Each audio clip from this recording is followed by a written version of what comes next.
Before the movie begins, a prologue is shown, highlighting that over 40% of the global population experiences sleep paralysis. The terrifying thing is that the majority of these people have experienced being attacked by demonic entities. In the opening scene, we see a young girl named Sophie, who is awakened by a screaming voice of her mother, Helena. She cautiously makes her way to her parents' room, but suddenly, her mom comes out and hugs her. She tells Sophie to not look inside. However, the kid mistakenly looks inside, only to be startled by the horrific sight of her father's death. In the next scene, we are introduced to a criminal psychologist named Kate Fuller, who wakes up at her apartment and starts her daily routine. Shortly after, he receives a call from a detective named McCarthy, who summons her to Helena's residence. Upon arriving, Detective McCarthy informs her that Helena murdered her husband. He asks Kate to deduce whether or not she should be committed to a mental institution. Kate is firstly shown the lifeless body of Helena's husband, whose eyes have turned red and his body is twisted in an unusual manner. Following this, Kate goes to interview Sophie, who is hiding under the bed in her grandfather's room. In hopes of gathering information about the incident, Kate crawls under the bed and somehow convinces the kid to talk. Sophie tells her that the one who killed her father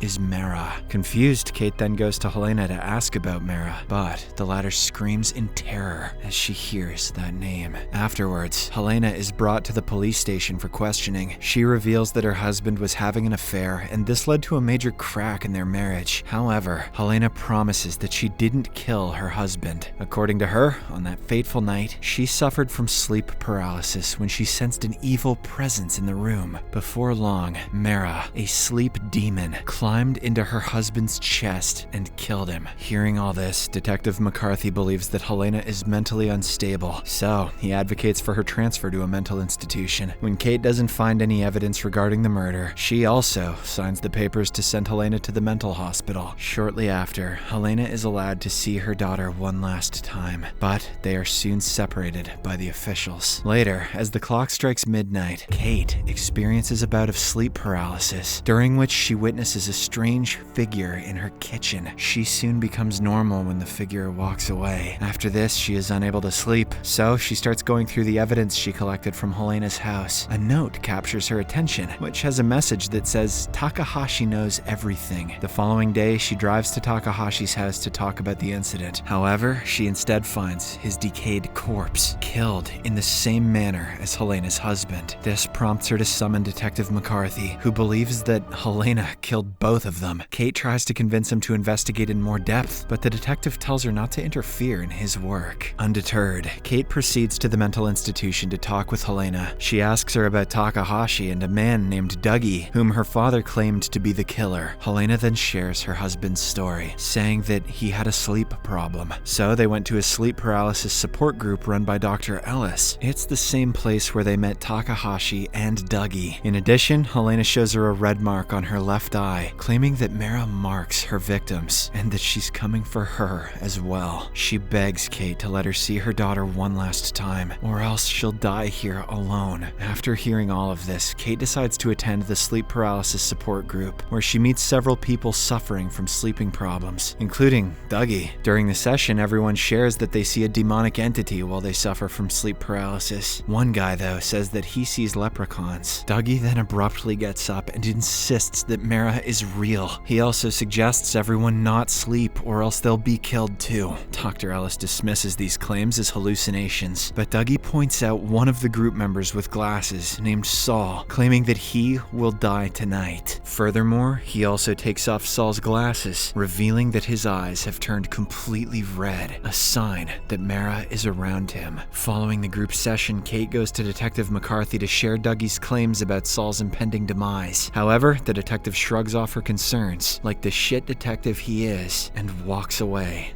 This frustrates Kate, and she eventually decides to call it a day. Upon arriving home, she plays her voicemails and hears a message from Helena, pleading for assistance, as Mara is coming for her. In an attempt to calm herself, Kate pours a drink and eventually falls asleep on her couch. Unfortunately, just a few seconds later, she awakens in a state of sleep paralysis and again encounters the same figure. Oh God! Beneath her table. She suddenly gets up as the figure vanishes. Meanwhile, Saul gets so scared by the entity that he commits the unthinkable by immolating himself in front of the church. Not long after, Detective McCarthy, along with his team, arrives at the scene. He then recalls Kate's story about how Dougie predicted the death. Alarmed, he quickly reaches out to Kate, and they apprehend Dougie on the grounds of frightening Saul to death. That's right, he was so scared he lit himself on fire. Dougie doesn't reveal anything until Kate asks him about Mara. He discloses that Takahashi saw her the first time. He also didn't believe in this, but now he does. According to Dougie, Mara has been killing people for a long time. He then shows a red mark in his eyes and says that one can't sleep after they are marked. The detective still doesn't believe his words, but they are forced to let him go as they have no evidence against him. After this interrogation, Detective McCarthy opts to release Helena because Dougie is now their prime suspect. With this good news, Kate drives to the mental institution to pick up Helena, only to find her dead in the same manner as her husband. This devastates her, and she starts blaming herself for the poor woman's demise. In the aftermath, Kate seeks solace in her home's bathtub, trying to relax herself. Minutes later, she falls asleep and soon awakens in a state of sleep paralysis. This is when she is confronted by Mara,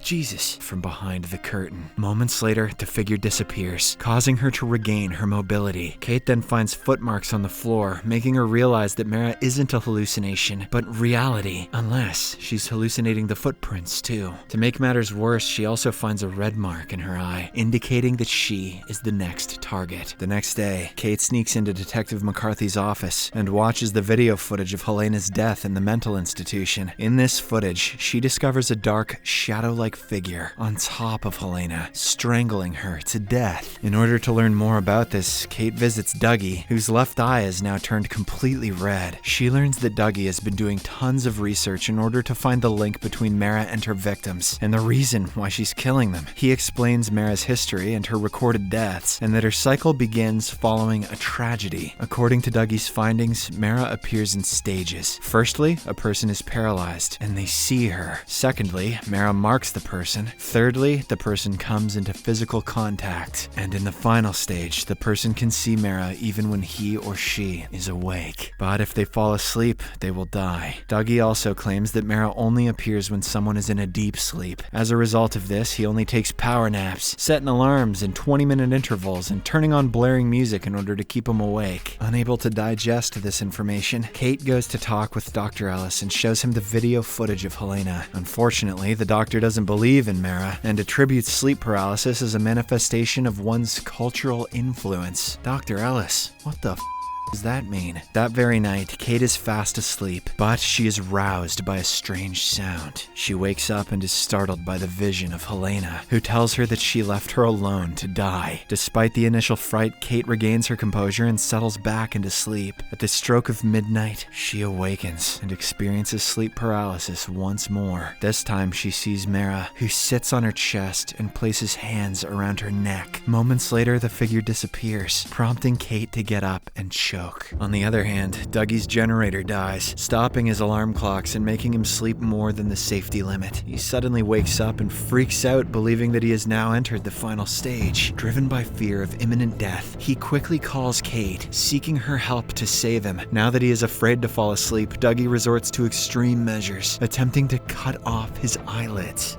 Goddamn, Dougie. But fortunately, Kate arrives just in time and takes him to Dr. Ellis. There, he is placed under close observation in a controlled environment. Dr. Ellis assures him that he can sleep as much as he wants. If any anomalies arise, he promises to wake Dougie up. Before falling asleep, though, Dougie shares his guilt from the past, from when he accidentally killed innocent people during the war.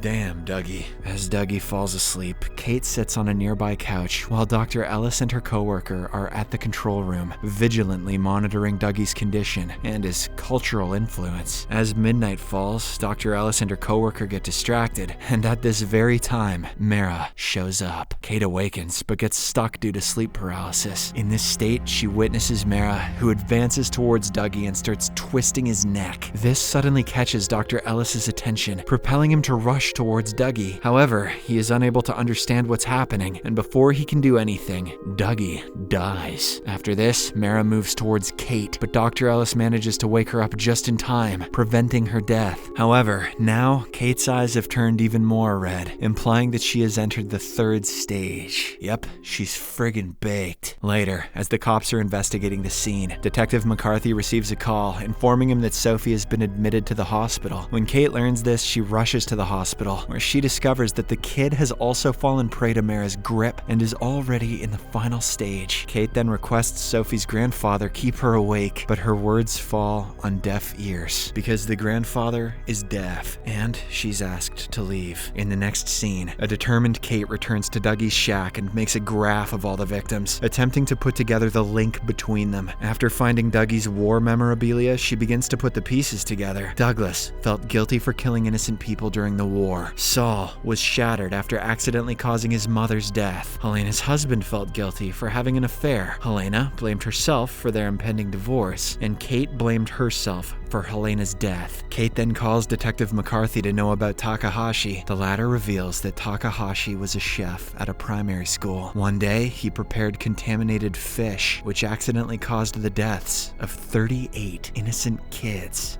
Jesus. Takahashi probably should have gotten the chair. After hearing this, Kate learns that Mara targets people who are overcome with guilt over things they've done, which means the entire world is screwed. The detectives still hesitate to believe her and ask her about Sophie's guilt. In response, Kate tells them that the kid blames herself for talking to her and sending her mother to the mental asylum. With this newfound information, Kate decides to head back to the hospital to rescue Sophie. On her way, she has multiple haunting visions of Helena and Mara, which causes her to meet with an accident. Despite this setback, Kate continues her way to the hospital. Unfortunately, she falls asleep and enters the 4th stage, with both of her eyes turning completely red. Kate begins to see the deadly visions of Mara, but she somehow manages to reach the hospital. Once there, Kate finds Sophie in a state of sleep paralysis and attempts to wake her up. Just then, Mara shows up, so Kate hugs Sophie, courageously admitting that she is the one who is guilty, not the kid. Miraculously, Mara vanishes, and the redness fades away from Sophie's eyes. Having ensured the safety of the child, Kate's exhaustion overcomes her, causing her to fall asleep. Shortly after, she awakens to a spectral vision of Helena, who continues to blame Kate for her demise. Unable to let go of her guilt, Kate suffers from sleep paralysis, and the movie ends with Mara lunging toward her. Subscribe for more videos like this, turn on notifications, and leave a like to help the channel out. Thank you for watching.